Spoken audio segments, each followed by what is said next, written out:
How to properly lift a Honda S2000 with a floor jack.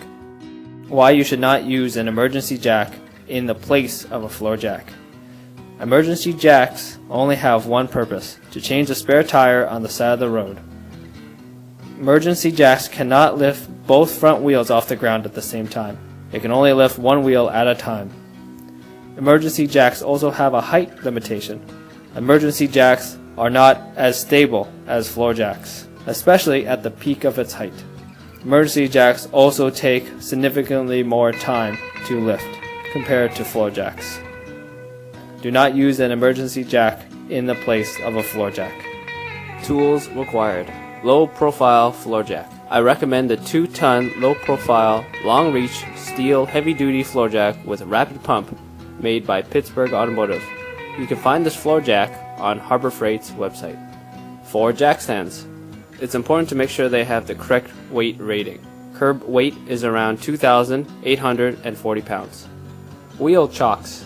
They can be made of plastic, wood, or anything that can wedge behind your wheel. This will help prevent accidental movement. Pieces of wood for bumper clearance, mainly needed in the front of a stock S2000. Thickness will vary. Step 1. Drive car onto pieces of wood. Your floor jack will determine the minimum thickness of wood needed. Step 2. Try to park on a level surface. Place the transmission in gear with the e-brake on. This will prevent any unwanted and accidental movement. Notice the level. As you can see, this driveway is not level. Step 3. Chock the wheels. This is to prevent accidental moving while lifting up the car. The wheel chocks go in front and behind each wheel. However, I personally place chocks behind the rear wheel when only lifting up the front, and in front of the front wheels when only lifting up the rear. Step 4. Locate notches in frame rail for jack stand placement.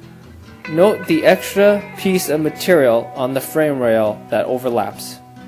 There are 4 separate areas on the car, 2 behind the front wheels, 2 in front of the rear wheels. This is where the jack stands will go. Place a jack stand beside the car next to these. Step 5. Locate front jacking point. As you can see by this picture, it is deep under the front of the car. It is also directly in line with the front axles. Step 6. Place your floor jack underneath the front bumper and make contact with the front jacking point. Begin to lift the car slowly. If your floor jack will not fit under the front bumper, you will need thicker pieces of wood.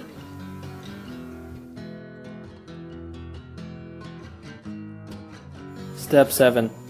Once at desired height, slide in the 2 front jack stands, making sure they are going to be contacting only the frame rail that overlaps. There are 2 sections to place a jack stand. The correct jack stand placement is the section shown here that has the folded edges and is further back away from the front wheels and closer to the doors. The other placement does not have the proper reinforcement, and if you place a jack stand there, you could risk damaging your vehicle. This is also represented with the green triangles as proper placement and red X's as incorrect placement. Sorry for the initial confusion. The rest of the video has been edited to note correct jack stand placement. Take note the wheel chocks and how important they would be in case of accidental movement. Step 8.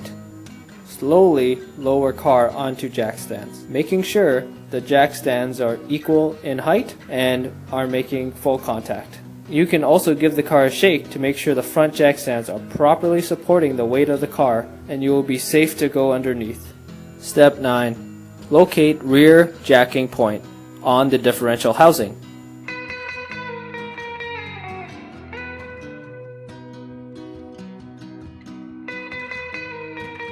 Step 10. Place floor jack at the rear jacking point and lift the car slowly.